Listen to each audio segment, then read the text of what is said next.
ಎಲ್ಲರಿಗೂ ನಮಸ್ಕಾರ. Welcome to Sandhya Shetty's kitchen. ಇವತ್ತಿನ ವಿಡಿಯೋದಲ್ಲಿ ಒಣ ಚಟ್ಲಿ ಅಥವಾ ಒಣ ಸಿಗಡಿಯಿಂದ ಚಟ್ನಿ ಪುಡಿ ಹೇಗೆ ಮಾಡೋದು ಅಂತ ನೋಡೋಣ. ಇದನ್ನು ನೀವು ತುಂಬ ದಿನದವರೆಗೂ ಸ್ಟೋರ್ ಮಾಡಿ ಇಡ್ಬೋದು. ಕೆಲವರು ಮನೆಯಿಂದ ಹೊರಗಡೆ PG ಹಾಸ್ಟೆಲ್ನಲ್ಲೆಲ್ಲ ಸ್ಟೇ ಮಾಡ್ತಿರ್ತಾರೆ. ಅಂಥವರು ಈ ರೀತಿಯಾದ ಚಟ್ನಿ ಪುಡಿನ ಪ್ರಿಪೇರ್ ಮಾಡಿ ಇಟ್ಕೊಂಡ್ರೆ ಯಾವಾಗ ಬೇಕಾದರೂ ಆವಾಗ ಯೂಸ್ ಮಾಡ್ಕೊಳ್ಬೋದು. ಟೇಸ್ಟ್ ತುಂಬಾ ಚೆನ್ನಾಗಿ ಬರುತ್ತೆ ಇದರದ್ದು. ಒಬ್ಬೊಬ್ಬರು ಒಂದೊಂದು ವಿಧಾನದಲ್ಲಿ ಮಾಡ್ತಾರೆ. ನಾನಿವತ್ತು ತುಂಬಾ ಸುಲಭವಾಗಿ ಹೇಗೆ ಚಟ್ನಿ ಪುಡಿನ ಪ್ರಿಪೇರ್ ಮಾಡೋದು ಅಂತ ತೋರಿಸ್ತಾ ಇದ್ದೀನಿ. ಬನ್ನಿ ಹಾಗಿದ್ರೆ ರೆಸಿಪಿ ಹೇಗಿದೆ ಅಂತ ನೋಡೋಣ. ನಾನಿಲ್ಲಿ 1 ಕಪ್ ಆಗೋಷ್ಟು ಮೀಡಿಯಮ್ ಸೈಜ್ ಚಟ್ಲಿನ ತೊಗೊಂಡಿದ್ದೀನಿ. ನೀವು ಚಿಕ್ಕ ಚಟ್ಲಿ ಬೇಕಾದರೂ ಯೂಸ್ ಮಾಡ್ಬೋದು. ಹಾಗೆಯೇ 1 ಕಪ್ ಆಗೋಷ್ಟು ತೆಂಗಿನಕಾಯಿ ತುರಿನ ತೊಗೊಂಡಿದ್ದೀನಿ. 1/4 ಚಮಚ ಆಗೋಷ್ಟು ಅರಿಶಿನ ಪುಡಿ, 10 ಬ್ಯಾಡಗಿ ಮೆಣಸಿನಕಾಯಿ, 8 ಬೆಳ್ಳುಳ್ಳಿ ಹೆಸಳು, ಚಿಕ್ಕ ಚೂರು ಹುಣಸೆ ಹಣ್ಣು, ಹಾಗೆಯೇ 1 ಚಮಚ ಆಗೋಷ್ಟು ಧನಿಯಾ ಕಾಳನ್ನು ತೊಗೊಂಡಿದ್ದೀನಿ. ಮೊದಲಿಗೆ ಚಟ್ಲಿನ ಫ್ರೈ ಮಾಡ್ಕೊಳ್ಬೇಕು. ನಾನು ಇದನ್ನು ಒಂದು ಫ್ರೈಯಿಂಗ್ ಪ್ಯಾನ್ಗೆ ಸೇರಿಸ್ಬಿಟ್ಟು ಚೆನ್ನಾಗಿ ಫ್ರೈ ಮಾಡ್ಕೊಳ್ತಾ ಇದ್ದೀನಿ. ಇದನ್ನ ಒಂದು 5 ನಿಮಿಷದವರೆಗೂ ಚೆನ್ನಾಗಿ ಫ್ರೈ ಮಾಡ್ಕೊಳ್ಬೇಕು.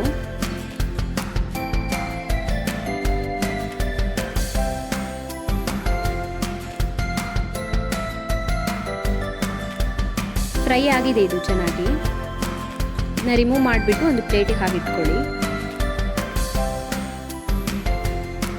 ಇವಾಗ ಅದೇ ಪಾತ್ರೆಗೆ 1 ಚಮಚ ಆಗುವಷ್ಟು ತೆಂಗಿನ ಎಣ್ಣೆನ ಸೇರಿಸ್ಕೊಳ್ತಾ ಇದ್ದೀನಿ. ನೀವು ಬೇರೆ ಯಾವುದೇ ಎಣ್ಣೆ ಬೇಕಾದರೂ ಯೂಸ್ ಮಾಡ್ಬೋದು. ಇವಾಗ ಇದಕ್ಕೆ ತೆಂಗಿನಕಾಯಿ ತುರಿನ ಸೇರಿಸ್ಬಿಟ್ಟು ಇದನ್ನು ಕೂಡ ಚೆನ್ನಾಗಿ ಫ್ರೈ ಮಾಡ್ಕೊಳ್ಬೇಕು. ನೀವು ಒಂದೇ ದಿನಕ್ಕೆ ಚಟ್ನಿ ಪುಡಿ ಮಾಡೋದಾದರೆ ಜಾಸ್ತಿ ಹೊತ್ತು ಫ್ರೈ ಮಾಡಬೇಕಾಗಿಲ್ಲ. ಬಟ್ ತುಂಬ ದಿನದವರೆಗೂ ಯೂಸ್ ಮಾಡೋದಾದರೆ ಇದನ್ನ ತುಂಬ ಹೊತ್ತು ಫ್ರೈ ಮಾಡಬೇಕಾಗುತ್ತೆ.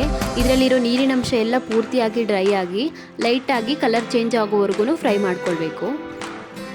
ನೋಡಿ, ಇದು ಕಲರ್ ಚೇಂಜ್ ಆಗಿದೆ. ಈ ರೀತಿ ಬ್ರೌನ್ ಕಲರ್ಗೆ ಬರೋವರೆಗೂ ಫ್ರೈ ಮಾಡ್ಕೊಳ್ಬೇಕು. ಫ್ರೈ ಆಗಿದೆ ಇದು. ಇದನ್ನ ರಿಮೂವ್ ಮಾಡಿ ಇಟ್ಕೊಳ್ಳೋಣ. ಇವಾಗ ಅದೇ ಪಾತ್ರೆಗೆ ಇನ್ನೊಂದು ಚಮಚ ಎಣ್ಣೆನ ಸೇರಿಸ್ಕೊಳ್ತಾ ಇದ್ದೀನಿ. ಇವಾಗ ಇದಕ್ಕೆ ಮೆಣಸಿನಕಾಯಿ, ಬೆಳ್ಳುಳ್ಳಿ ಮತ್ತು ಕೊತ್ತಂಬರಿನ ಸೇರಿಸ್ಬಿಟ್ಟು ಫ್ರೈ ಮಾಡ್ಕೊಳ್ಬೇಕು. ಇದನ್ನು ಕೂಡ ಜಾಸ್ತಿ ಎಣ್ಣೆ ಸೇರಿಸೋದು ಬೇಡ. 1 ಚಮಚದಕ್ಕಿಂತ ಜಾಸ್ತಿ ಎಣ್ಣೆ ಸೇರಿಸ್ಕೊಳ್ಬೇಡಿ. ಇದನ್ನ ಒಂದು 3 ರಿಂದ 4 ನಿಮಿಷದವರೆಗೂ ಚೆನ್ನಾಗಿ ಫ್ರೈ ಮಾಡ್ಕೊಳ್ಳಿ.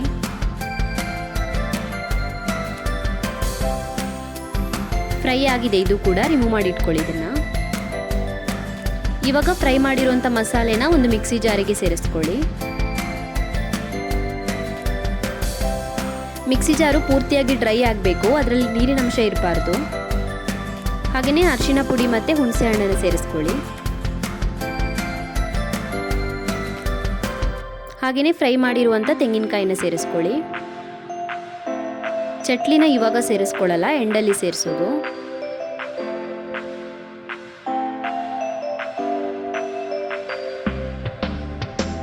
ರುಚಿಗೆ ತಕ್ಕಷ್ಟು ಉಪ್ಪನ್ನ ಸೇರಿಸ್ಕೊಳ್ಳಿ.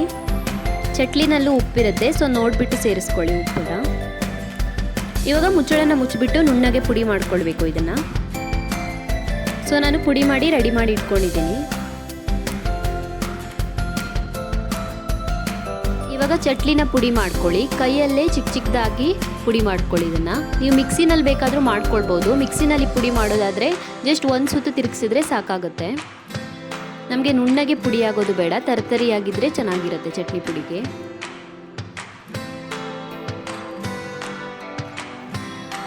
ಸೊ ನಾನು ಪುಡಿ ಮಾಡ್ಕೊಂಡಿದ್ದೀನಿ. ಇಷ್ಟು ಪುಡಿ ಆದರೆ ಸಾಕಾಗುತ್ತೆ. ಇವಾಗ ಪುಡಿ ಮಾಡಿರುವಂಥ ಚಟ್ಲಿ ಮತ್ತು ನಾವು ಗ್ರೈಂಡ್ ಮಾಡಿಟ್ಕೊಂಡಿರುವಂಥ ಮಸಾಲೆನ ಇನ್ನೊಂದು ಪಾತ್ರೆಗೆ ಸೇರಿಸ್ಕೊಳ್ಳಿ.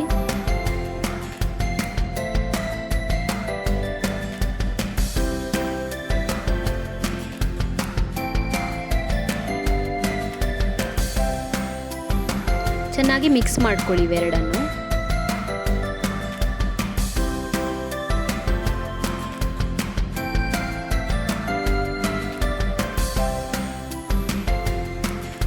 ಇಷ್ಟೇ ಉದುರುದ್ರಾಗಿರ್ಬೇಕಿದು. ಸ್ವಲ್ಪನೂ ನೀರಿನಂಶ ಇರಬಾರ್ದು ಇದರಲ್ಲಿ.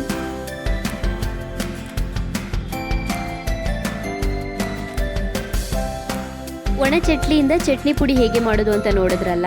ಇದನ್ನ ತುಂಬ ದಿನದವರೆಗೂ ಇಟ್ಟು ಯೂಸ್ ಮಾಡ್ಬೋದು. ಟೇಸ್ಟ್ ತುಂಬಾ ಚೆನ್ನಾಗಿ ಬರುತ್ತೆ. ಗಂಜಿ ಜೊತೆ ತುಂಬ ಚೆನ್ನಾಗಿರುತ್ತೆ. ಹಾಗೆಯೇ ಮೊಸರನ್ನದ ಜೊತೆ, ಹಾಗೆಯೇ ಬಿಸಿ ಅನ್ನದ ಜೊತೆನೂ ಕೂಡ ಹಾಗೆಯೇ ತಿನ್ಬೋದು. ತುಂಬ ಚೆನ್ನಾಗಿರುತ್ತೆ taste. Thank you for watching my video.